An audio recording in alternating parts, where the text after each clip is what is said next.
दर्शकों ब्रेक तो बाद तुहाडा स्वागत है जी। डॉक्टर साहब हुण एंड वाले इशू तो पहला असीं अपने दर्शकों के फेसबुक मैसेज लवांगे। साडे कोल पहला फेसबुक मैसेज है नवाज चौधरी जी का। ये लिखते हैं, डॉक्टर साहब सलाम ते सत श्री अकाल। खालिस्तान जिंदाबाद इंशाअल्लाह, पाकिस्तान जिंदाबाद इंशाअल्लाह। TV84 is shining every day everywhere. Salute to all members TV84 and well done doctor साहब।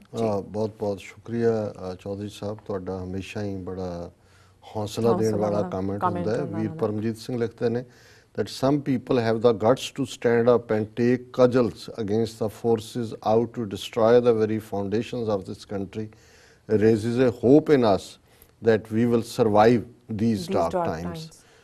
बिल्कुल ठीक है। ये कोई हुंदे ने जिहड़े ज़मीर दी आवाज़ सुन के अपना सब कुछ दाऽ ते लांदे ने। इंडिया सर्वाइव करेगा कि नहीं इहदा तो नहीं पता, लेकिन असी इन्हां दी तारीफ जरूर करते हैं क्योंकि इंडिया रॉटन एग है, इन्हें जाना ही जाना। जिमी सिंह ढिल्लों लिखते हैं, डॉक्टर साहब वाहिगुरू जी का खालसा वाहिगुरू जी की फतेह। एक गुड जॉब TV84 2020 खालिस्तान जिंदाबाद। एंड कश्मीर विक लिखते हैं, डॉक्टर साहब ਤੁਹਾਨੂੰ ਤੇ ਸਾਰੀ ਟੀਮ ਨੂੰ ਵਾਹਿਗੁਰੂ ਜੀ ਕਾ ਖਾਲਸਾ ਵਾਹਿਗੁਰੂ ਜੀ ਕੀ ਫਤਿਹ। ਤੇ ਉਹਨਾਂ ਨੇ ਅੱਗੂ 5 ਨਾਰੇ ਲਾਏ ਨੇ। ਪ੍ਰਿਤਪਾਲ ਲਾ ਦੇ ਖਾਲਿਸਤਾਨ ਜ਼ਿੰਦਾਬਾਦ ਜ਼ਿੰਦਾਬਾਦ ਜ਼ਿੰਦਾਬਾਦ ਜ਼ਿੰਦਾਬਾਦ ਜ਼ਿੰਦਾਬਾਦ ਜੀ। ਪ੍ਰਿਤਪਾਲ ਸਿੰਘ ਲਿਖਦੇ ਨੇ, ਮਾਤਾ ਜੀ ਦੇ ਸਵਰਗਵਾਸ ਹੋਣ ਦਾ ਬਹੁਤ ਦੁੱਖ ਹੈ, ਪਰ ਉਹ ਤੁਹਾਨੂੰ ਘਿਓ ਦੇ ਡੱਬੇ ਵਿੱਚ ਸਭ ਕੁਝ ਦੇ ਗਏ। ਇਸੇ ਬਦੌਲਤ ਤੁਸੀਂ ਅੱਜ ਬਹੁਤ ਵਧੀਆ ਕੰਮ ਕਰ ਰਹੇ ਹੋ। ਵਾਹਿਗੁਰੂ ਤੁਹਾਨੂੰ ਚੜ੍ਹਦੀ ਕਲਾ 'ਚ ਰੱਖਣ। ਖਾਲਿਸਤਾਨ ਜ਼ਿੰਦਾਬਾਦ 2020 ਜ਼ਿੰਦਾਬਾਦ। ਪ੍ਰਿਤਪਾਲ ਸਿੰਘ ਜੀ ਨੇ ਤਾਂ ਇੱਕ ਦੁੱਖ ਦੀ ਗੱਲ ਨੂੰ ਵੀ ਜਿਹੜਾ ਹੈ ਲਾਈਟਰ ਵੇਨ ਦੇ ਨਾਲ ਚੀਅਰਫੁਲ ਕਰ ਦਿੱਤਾ ਹੈ। ਬਹੁਤ ਸ਼ੁਕਰੀਆ ਤੁਹਾਡੇ ਕਮੈਂਟ ਦੇ ਲਈ। ਮੈਂ ਸਮਝਦਾ ਵੀ ਮਾਪਿਓ ਦੀ ਜਿਵੇਂ ਸਾਡੇ ਪੰਜਾਬੀ ਦੀ ਐਕਸਪ੍ਰੈਸ਼ਨ ਹੈ ਕਿ ਮਾਂ ਪਿਓ ਦੀਆਂ ਗਾਲਾਂ ਘਿਓ ਦੀਆਂ ਨਾਲਾਂ, ਹਾਂ ਸੋ ਦੁੱਧ ਘਿਓ ਦੀਆਂ ਨਾਲਾਂ, ਇੱਥੇ ਤਾਂ ਅਸਲੀ ਘਿਓ ਦਿੱਤਾ ਉਹਨਾਂ ਨੇ ਜੀ ਬਿਲਕੁਲ। ਮੀਆਂ ਆਸਮ ਲਿਖਦੇ ਨੇ, ਡਾਕਟਰ ਸਾਹਿਬ ਸੋ ਨਾਈਸ।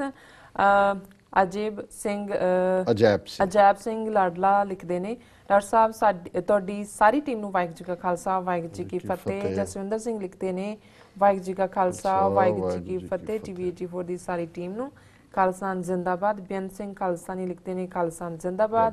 ਮੀਆਂ ਆਸਿਮ ਲਿਖਦੇ ਨੇ, ਵਾਹਿਗੁਰੂ ਜੀ ਕਾ ਖਾਲਸਾ ਵਾਹਿਗੁਰੂ ਜੀ ਕੀ ਫਤਿਹ। ਫਿਰ ਲਿਖਦੇ ਨੇ ਖਾਲਿਸਤਾਨ 2020। ਸ਼ਮਸ਼ੇਰ ਸਿੰਘ ਲਿਖਦੇ ਨੇ, ਖਾਲਿਸਤਾਨ 2020। ਸ਼ਮਸ਼ੇਰ ਸਿੰਘ ਲਿਖਦੇ ਨੇ, ਵਾਹਿਗੁਰੂ ਜੀ।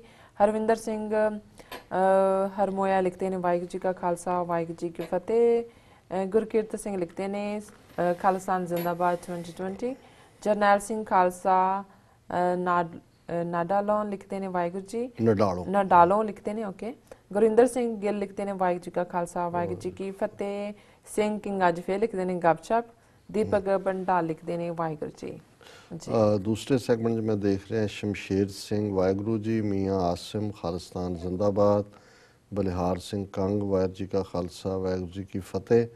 अमरजीत सिंह खालिस्तानी लिखते हैं, ਜਿਹੜੇ ਦੇਸ਼ ਵਿੱਚ ਉੱਚ ਅਦਾਲਤਾਂ ਦੇ 4 ਜੱਜਾਂ ਨੂੰ ਇਨਸਾਫ ਲਈ ਪੱਤਰਕਾਰਾਂ ਨਾਲ ਮਿਲਣੀਆਂ ਕਰਨੀਆਂ ਪੈਣ, ਉੱਥੇ ਸਿੱਖਾਂ ਅਤੇ ਹੋਰ ਘੱਟ ਗਿਣਤੀਆਂ ਨੂੰ ਇਨਸਾਫ ਦੀ ਆਸ ਰੱਖਣੀ ਸਮਾਂ ਤੇ ਪੈਸਾ ਖਰਾਬ ਕਰਨ ਤੋਂ ਬਿਨਾਂ ਹੋਰ ਕੁਝ ਵੀ ਨਹੀਂ। ਬਿਲਕੁਲ ਠੀਕ ਹੈ, ਇਹ ਤਾਂ ਅਸੀਂ ਨੋਟਿਸ ਲਿਆ ਕਿਉਂਕਿ ਇਹਨਾਂ ਦਾ ਜਲੂਸ ਕੱਢ ਰਹੇ ਨੇ, ਪਰ ਨਿਕਲਣਾ ਸਾਡੇ ਲਈ ਕੁਝ ਨਹੀਂ ਨਿਕਲਣਾ ਇਹਨਾਂ 'ਚੋਂ। ਅਨਹਦ ਨਾਥ ਸਿੰਘ ਲਿਖਦੇ ਨੇ, ਜਿਸ ਕੌਮ ਨੂੰ ਖਤਮ ਕਰਨਾ ਹੋਵੇ ਉਸ ਦੇ ਲੋਕਾਂ ਤੋਂ ਉਹਨਾਂ ਦੀ ਭਾਸ਼ਾ ਖੋਹ ਲਵੋ, ਤੇ ਜਿਸ ਮੁਲਕ ਨੂੰ ਖਤਮ ਕਰਨਾ ਹੋਵੇ ਉਸ ਦੇ ਲੋਕਾਂ ਤੋਂ ਇਨਸਾਫ ਖੋਹ ਲਵੋ। ਜ਼ਾਹਰ ਹੈ ਵੀ ਜਦੋਂ ਅਦਲ ਨਹੀਂ ਹੈ ਤਾਂ ਕੁਝ ਵੀ ਨਹੀਂ ਹੈ। ਅਦਲ ਹਰ ਸਿਸਟਮ ਦੀ ਫਾਊਂਡੇਸ਼ਨ ਹੈ, ਬੁਨਿਆਦ ਹੈ।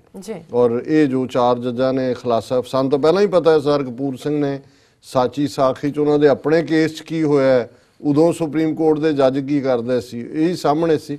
ਪਰ ਹੁਣ ਘੱਟੋ ਘੱਟ ਭਰੀ ਕਚਹਿਰੀ ਦੇ ਵਿੱਚ ਗੱਲ ਸਾਹਮਣੇ ਆਈ। ਅਮਰਜੀਤ ਸਿੰਘ ਖਾਲਿਸਤਾਨੀ ਫੇਰ ਲਿਖਦੇ ਨੇ, ਡਾਕਟਰ ਸਾਹਿਬ ਜੀ ਇਹ ਯੋਗੀ ਨੇ ਇਹ ਵੀ ਕਿਹਾ ਸੀ ਕਿ ਮੁਸਲਮਾਨਾਂ ਦੀਆਂ ਔਰਤਾਂ ਨੂੰ ਕਬਰਾਂ ਵਿੱਚੋਂ ਕੱਢ ਕੇ ਰੇਪ ਕਰੋ ਮੁੱਖ ਮੰਤਰੀ। ਹਾਂ, ਇਹ ਵੀ ਸਟੇਟਮੈਂਟ ਹੈ ਇਹਦੀ। ਔਰ ਸ਼ੁਕਰੀਆ ਇਸ ਯਾਦ ਦਹਾਨੀ ਲਈ। ਦਰਸ਼ਨ ਸਿੰਘ ਹੋਰਾਂ ਨੇ ਐਂਡੋਰਸ ਕੀਤਾ ਕਿ ਰਾਈਟ ਅਨਹਦ ਨਾਥ ਸਿੰਘ ਜੀ। ਸੁਰਜੀਤ ਸਿੰਘ ਕਾਹਲੋ, ਜੇਕਰ ਲੋਕਾਂ ਦਾ ਮੂੰਹ ਬੰਦ ਕਰਨਾ ਤਾਂ ਆਰਥਿਕ ਤੌਰ ਤੇ ਕਮਜ਼ੋਰ ਕਰ ਦਿਓ। ਜ਼ਾਹਰ ਹੈ ਵੀ ਉਹ ਸਾਰੇ ਹੀ ਹਥਿਆਰ ਜੁਡੀਸ਼ਰੀ ਵੀ ਖੋਲ੍ਹੋ ਔਰ ਆਰਥਿਕ ਕਮਜ਼ੋਰੀ ਚੱਲ ਹੀ ਰਹੀ ਹੈ।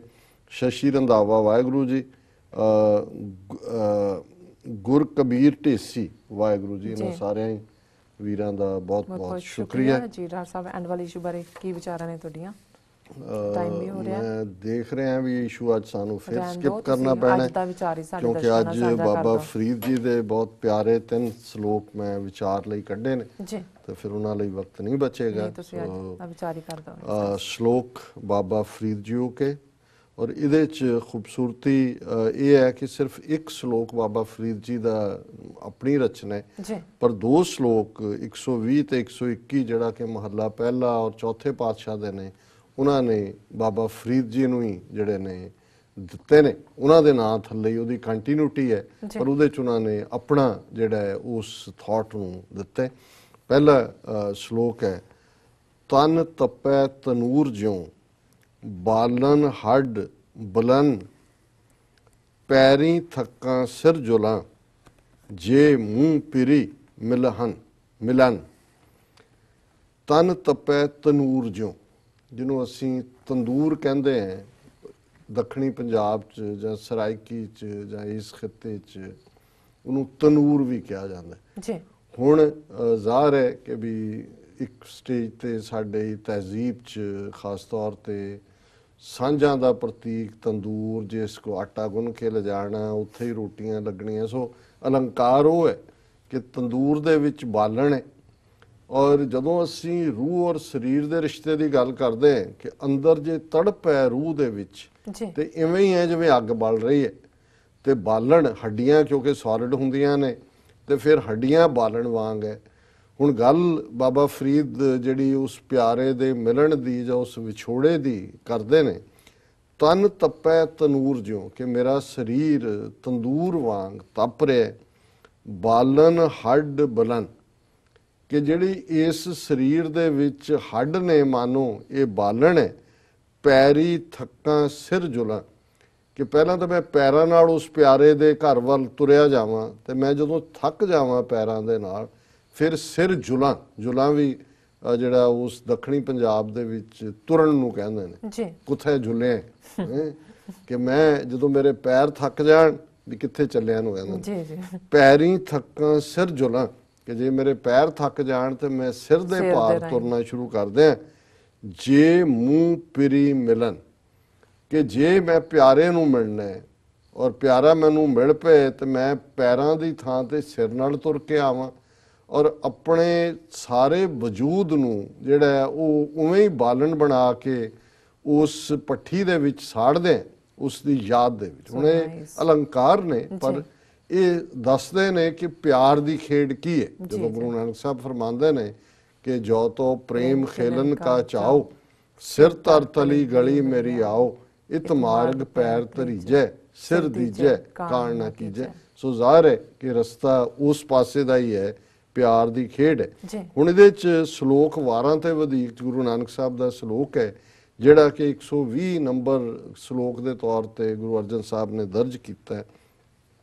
ਤਨ ਨ ਤਪਾਏ ਤਨੂਰ ਜਿਉ ਬਾਲਣ ਹੱਡ ਨਾ ਬਾਲ ਸਿਰ ਪੈਰੀ ਕਿਆ ਫੇੜਿਆ ਅੰਦਰ ਪਿਰੀ ਨਿਹਾਲ। ਹੁਣ ਕਿਉਂਕਿ ਇਹਦੇ ਚੋਂ ਬਾਬਾ ਫਰੀਦ ਜੀ ਦੇ ਸ਼ਲੋਕ ਤੋਂ ਇੱਕ ਜਿਵੇਂ ਧੁਨੀਆਂ ਤਪਾਣਾ, ਸਰੀਰ ਨੂੰ ਕਸ਼ਟ ਦੇਣਾ, ਪਿਆਸੇ ਭੁੱਖੇ ਰਹਿ ਕੇ ਰੱਬ ਦੀ ਸਾਧਨਾ ਕਰਨਾ, ਜਿਹੜੇ ਬਹੁਤ ਸਾਰੇ ਤਰੀਕੇ ਪੀਰ ਵੀ ਚਿੱਲੇ ਕੱਟਦੇ ਨੇ ਜਾਂ ਹਿੰਦੂ ਥਾਟ ਦੇ ਵਿੱਚ ਵੀ ਯੋਗੀਆਂ ਦੇ ਵਿੱਚ ਬੜੀਆਂ ਹਾਰਡਸ਼ਿਪ ਚੋਂ ਨਿਕਲਣ ਦੀ ਗੱਲ ਹੈ ਜੀ। ਸੋ ਕਿਉਂਕਿ ਗੁਰਮਤ ਦਾ ਰਸਤਾ, ਸਿੱਖੀ ਦਾ ਰਸਤਾ ਤਾਂ ਯਾਦ ਦਾ ਰਸਤਾ ਹੈ, ਸੋ ਗੁਰੂ ਨਾਨਕ ਸਾਹਿਬ ਨੇ ਉਸ ਚ ਆਪਣਾ ਥਾਟ ਦਿੱਤਾ ਹੈ, ਤਨ ਨਾ ਤਪਾਏ ਤਨੂਰ ਜਿਉ ਕਿ ਸਰੀਰ ਨੂੰ ਤੰਦੂਰ ਬਣਾਉਣ ਦੀ ਲੋੜ ਨਹੀਂ, ਬਾਲਣ ਹੱਡ ਨਾ ਬਾਲ ਨਾ ਹੀ ਆਪਣੇ ਹੱਡਾਂ ਨੂੰ ਲੱਕੜ ਬਣਾ ਕੇ ਉਸ ਤੰਦੂਰ ਚ ਸਾੜਨ ਦੀ ਲੋੜ ਹੈ। ਸਿਰ ਪੈਰੀ ਕਿਆ ਫੇੜਿਆ ਕਿ ਸਿਰਾਂ ਤੇ ਪੈਰਾਂ ਨੇ ਕੀ ਵਿਗਾੜਿਆ ਜੀ ਕਿ ਵੀ ਸਿਰ ਪਾਰ ਕਿਉਂ ਤੁਰਨਾ। ਅੰਦਰ ਪਿਰੀ ਨਿਹਾਲ ਕਿ ਜੇ ਫਿਰ ਪਿਆਰਾ ਅੰਦਰ ਆ ਕੇ ਬੈਠ ਜਾਏ, ਯਾਦ ਤਾਂ ਅੰਦਰ ਨਾਲ ਜੁੜੀ ਹੈ ਜੀ, ਤੇ ਫਿਰ ਤੁਹਾਨੂੰ ਤਨ ਨੂੰ ਜਾਂ ਦੂਸਰੇ ਨੂੰ ਕਸ਼ਟ ਦੇਣ ਦੀ ਲੋੜ ਨਹੀਂ ਹੈ। ਫਿਰ ਤਾਂ ਹੱਸਣਦਿਆਂ ਖਿਲੰਦਿਆਂ ਪਹਿਨੰਦਿਆਂ ਖਾਵੰਦਿਆਂ ਵਿੱਚੇ ਹੋਵੇ ਮੁਕਤ, ਹੱਸਦਿਆਂ ਖੇਡਦਿਆਂ ਪਹਿਨਦਿਆਂ ਉਹ ਤੁਹਾਨੂੰ ਮੁਕਤੀ ਦਾ ਰਸਤਾ ਮਿਲਦਾ। ਤੇ ਚੌਥੇ ਪਾਤਸ਼ਾਹ ਨੇ ਜਿਹੜਾ ਸ਼ਲੋਕ ਰਚਿਆ ਗੁਰੂ ਅਰਜਨ ਸਾਹਿਬ ਨੇ 121 ਨੰਬਰ ਰਾਗ ਕਾਨੜੇ ਦੀ ਵਾਰ ਦੀ 15ਵੀਂ ਪੌੜੀ ਦਾ ਸ਼ਲੋਕ ਹੈ ਜੀ। ਹਉ ਢੁੰਡੇਂਦੀ ਸੱਜਣ ਸੱਜਣ ਮੈਂਡੇ ਨਾਲ ਨਾਨਕ ਅਲਖ ਨਾ ਲਖੀਐ ਗੁਰਮੁਖ ਦੇ ਦਿਖਾ।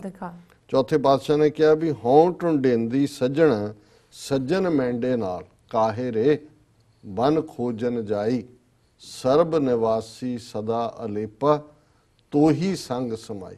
ਕਿ ਲੱਭਣਾ ਕਿੱਥੇ ਹੈ, ਸਿਰ ਪਰਨੇ ਤੁਰ ਕੇ ਕਿੱਥੇ ਜਾਣਾ ਹੈ? ਉਹ ਕਿਤੇ ਬਾਹਰ ਤਾਂ ਹੈ ਨਹੀਂ, ਕਿਤੇ ਪਹਾੜ ਦੀ ਚੋਟੀ ਤੇ ਕੋਈ ਨਹੀਂ ਬੈਠਾ ਹੋਇਆ, ਕਿਸੇ ਸਮੁੰਦਰ ਦੇ ਵਿੱਚ ਨਹੀਂ ਹੈ, ਉਹ ਤਾਂ ਅੰਦਰ ਹੈ ਕਿ ਹਰ ਜੀਓ ਤੇਰੇ ਨਾਲ ਹੈ ਬਾਹਰ ਵਸਤ ਨਾ ਭਾਲ। ਬਾਹਰ ਤਾਂ ਹੈ ਨਹੀਂ ਭਾਲ ਵਾਲੀ ਗੱਲ। ਸੋ ਹਉ ਟੁੰਡੇਂਦੀ ਸੱਜਣਾ ਕਿ ਵੀ ਮੈਂ ਤਾਂ ਬਾਹਰ ਸੱਜਣ ਨੂੰ ਲੱਭਦੀ ਫਿਰਦੀ ਹਾਂ, ਸੱਜਣ ਮੈਂਡੇ ਨਾਲ। ਸੱਜਣ ਤਾਂ ਮੇਰੇ ਨਾਲ ਹੈ, ਮੇਰੇ ਦਿਲ 'ਚ ਮੇਰਾ ਪਿਆਰਾ ਵਸਦਾ। ਨਾਨਕ ਅਲਖ ਨਾ ਲਖੀਐ ਗੁਰਮੁਖ ਦੇ ਦਖਾਲ। ਪਰ ਹੁਣ ਸੱਜਣ ਨਾਲ ਹੈ, ਹੁਣ ਜਿਵੇਂ ਅਸੀਂ ਬਾਬਾ ਬੁੱਲੇ ਸ਼ਾਹ ਦਾ ਜਾਂ ਸ਼ਾਹ ਹੁਸੈਨ ਦਾ ਜਾਂ ਦੂਸਰਾ ਦੇਖਦੇ ਕਿ ਭਾਈ ਆਪਣੇ ਅੰਦਰ ਬੈਠਾ ਉਹ, ਤੇ ਫਿਰ ਮਿਲਦਾ ਕਿਉਂ ਨਹੀਂ, ਦੱਸਦਾ ਕਿਉਂ ਨਹੀਂ? ਗੁਰੂ ਸਾਹਿਬ ਨਾਨਕ ਅਲਖ ਨਾ ਲਖੀਏ। ਉਹ ਜਿਹੜਾ ਪਿਆਰ ਹੈ ਉਸ ਨੂੰ ਲਖਿਆ ਨਹੀਂ ਜਾ ਸਕਦਾ, ਉਸ ਨੂੰ ਬਿਆਨਿਆ ਨਹੀਂ ਜਾ ਸਕਦਾ। ਕਿਵੇਂ ਬਿਆਨਿਆ ਜਾ ਸਕਦਾ?